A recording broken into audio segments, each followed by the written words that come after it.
Everybody wants one. The badge. The feeling when that engine turns over. BMW, Mercedes, and Audi. Three brands fighting each other for decades.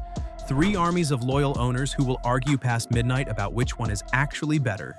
And all three look absolutely sensational in year one, when the warranty covers everything and the dealer is still your best friend. But here's what nobody tells you before you sign. The truth about these cars does not show up on the test drive. It does not show up in the 5-star review from the journalist who handed it back on Sunday. It shows up at 60,000 miles. It shows up when the warranty expires and the bills start arriving. At 100,000 miles, the honeymoon is over, and the car either earns your loyalty or breaks your bank account.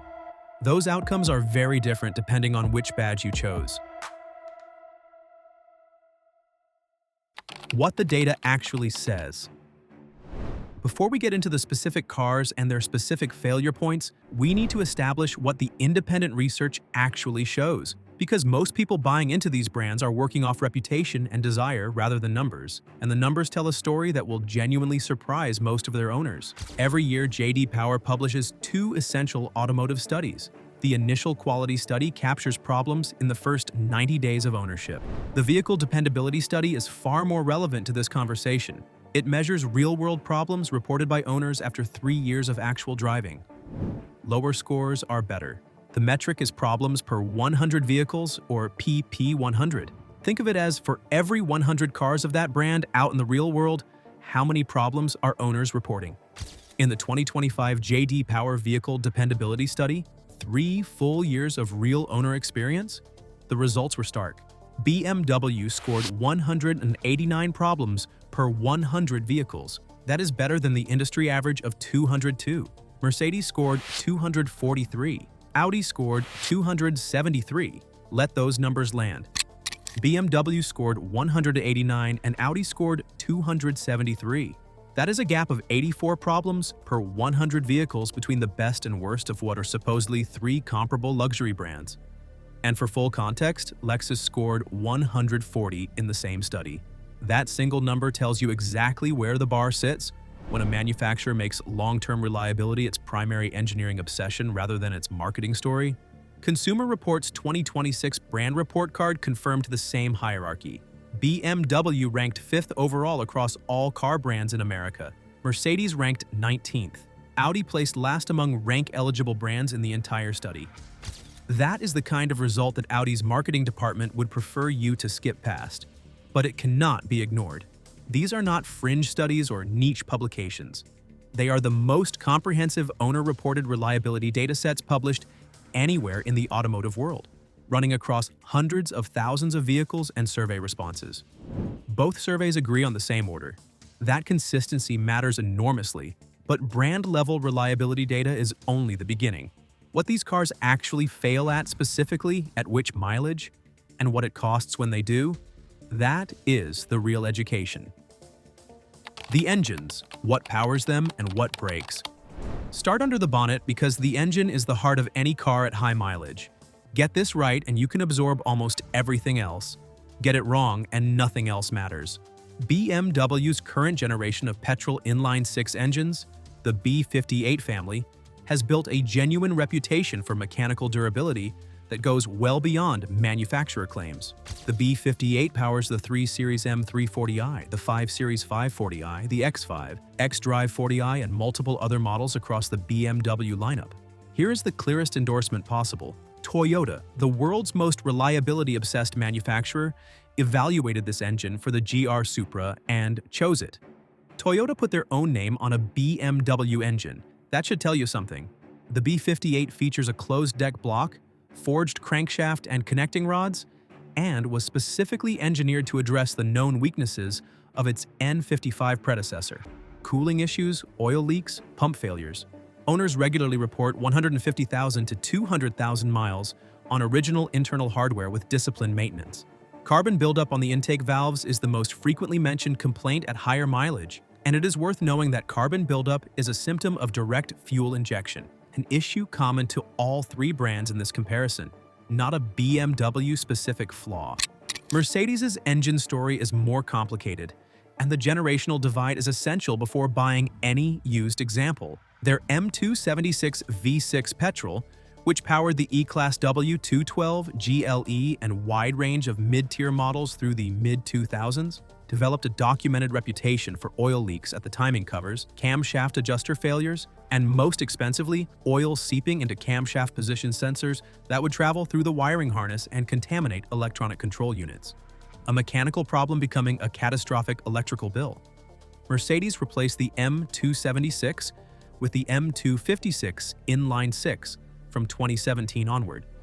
Early owner experience with the M256 is meaningfully better. The bottom line? The model year matters more than the model name with Mercedes. A 2015 E400 and a 2019 E450 are different financial propositions at 100,000 miles. Audi's engine situation requires the most nuanced reading. The EA888 turbocharged four-cylinder in the A4, Q5, and entry-level A6 has gone through multiple generations with substantially different reliability profiles. Early versions had documented timing chain tensioner failures and excessive oil consumption. Later generations improved significantly, but buying one without knowing exactly which generation you are getting is a risk you do not need to take. Audi's EA839 V6, powering the S4, S5, and upper A6 variants, is a hot V twin-turbo design where heat management is critical, and repair costs when things go wrong are significant. Finding a technician who truly understands it outside a dealer network is genuinely difficult. Engine verdict: BMW's B58 is the long-term mechanical benchmark in this group, and it is not particularly close. Mercedes has a hard generational line. Post to 2017 M256 cars are a different and better ownership prospect than the M276 generation before them. Audi powertrains demand more budget and more specialist knowledge at high mileage than either competitor. The electronics, where they all get expensive. Here is the failure mode that no amount of German engineering pride has resolved, and that is getting worse with every model generation rather than better. Electronics and infotainment are where all three of these brands take their heaviest reliability hits.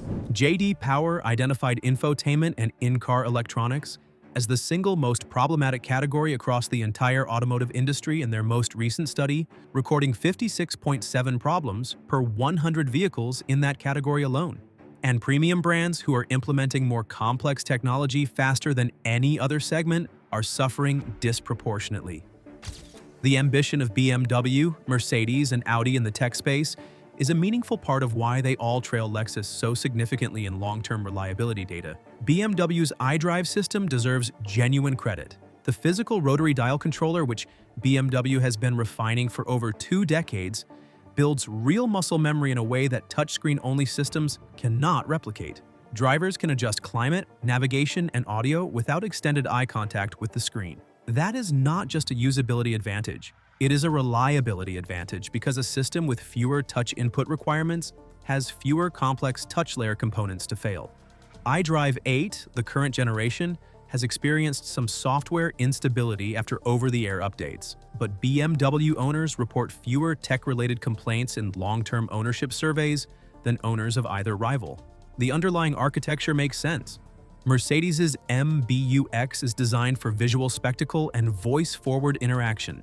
The Hey Mercedes voice assistant is the best natural language system of the three. Tell it you are cold and it adjusts climate control without touching a screen. Hey Mercedes. How can I help you? Navigate to 44 Lexia Place, Melbourne. I am starting route guidance to Melbourne Lecture Place 44. You can also set a point of interest as your destination. The optional hyperscreen, spanning nearly the full dashboard width, is genuinely breathtaking. But breathtaking technology is expensive technology when it fails.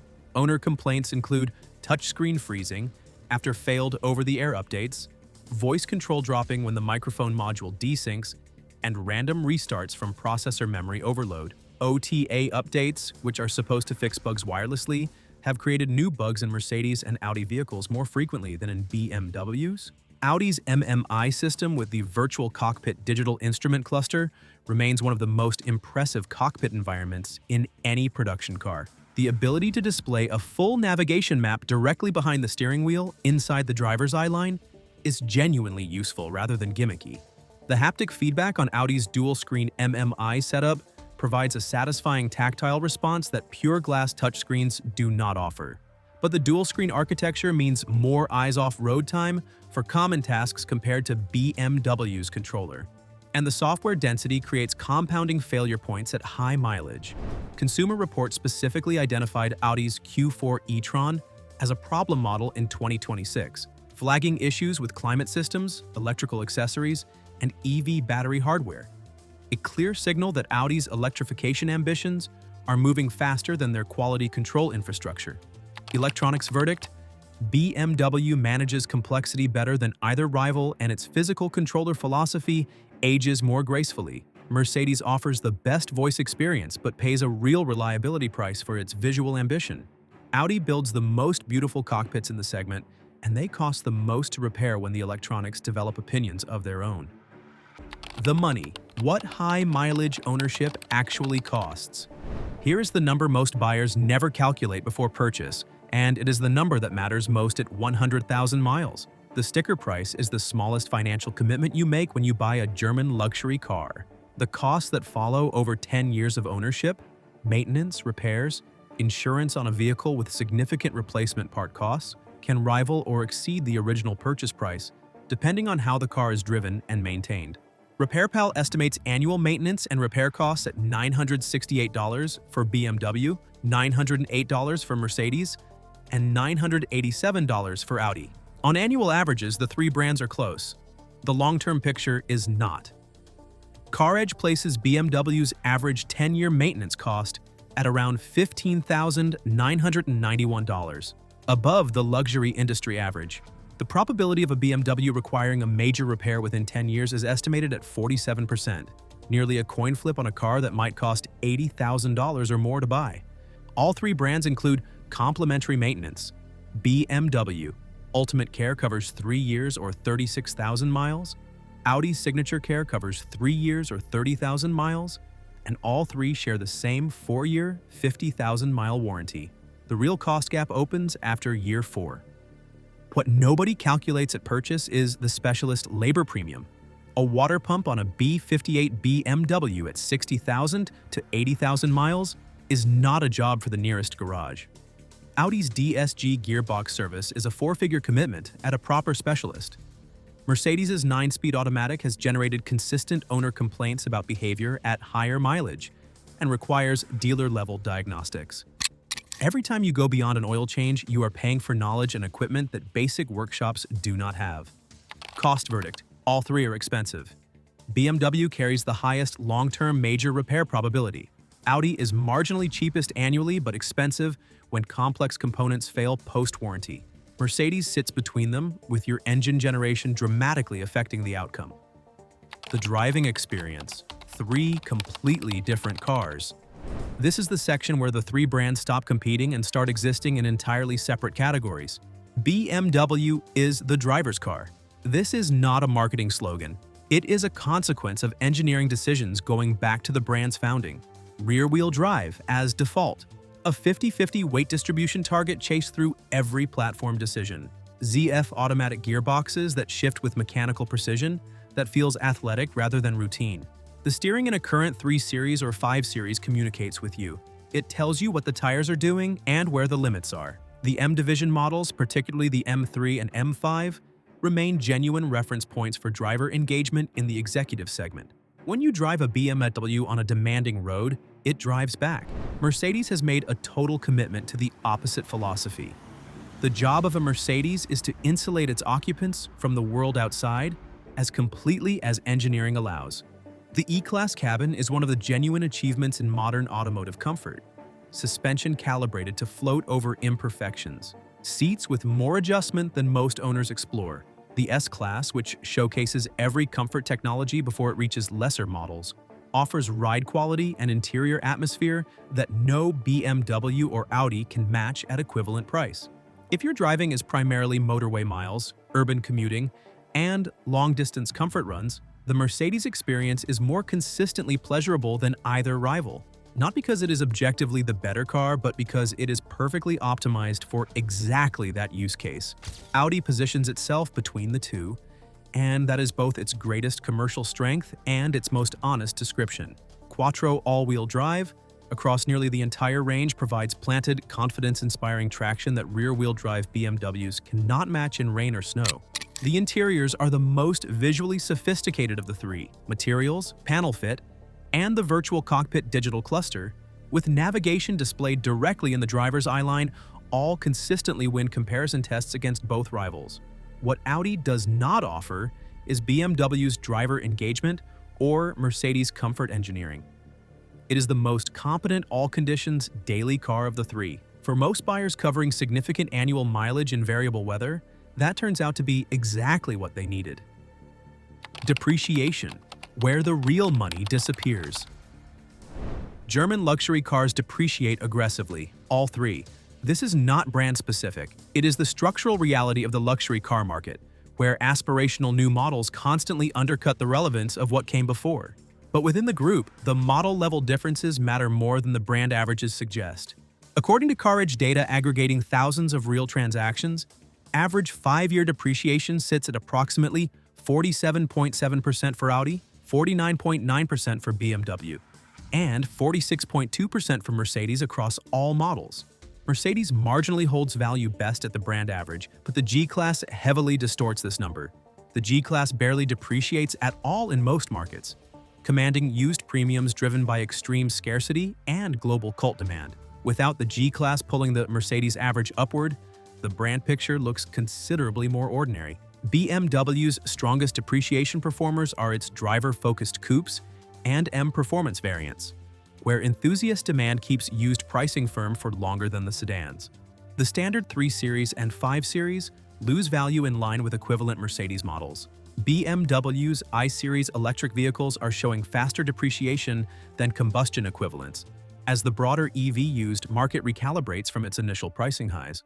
Audi's depreciation is the most consistent and the most severe across the range. Most Audi models lose value faster in their first 3 years than BMW or Mercedes equivalents at comparable price points. This creates the most interesting used car buying opportunity in this comparison. A 3-year-old Audi A6 with a documented service history, purchased after its steepest depreciation has already hit, represents genuine value. The Quattro drivetrain, the virtual cockpit interior, and the brand desirability are all present at a fraction of the new car cost. The person who does not benefit from Audi's depreciation curve is the person who bought it new and is now selling it. The verdict: which one to buy? If you enjoy driving, if the weekend run matters as much as the weekday commute, buy the BMW, the B5 8-powered models specifically, the M340i, 540i, X540i. Strongest long-term reliability data in this comparison, best engine durability record, complimentary maintenance for 3 years, and a driving experience neither rival replicates. High mileage costs are real and require planning.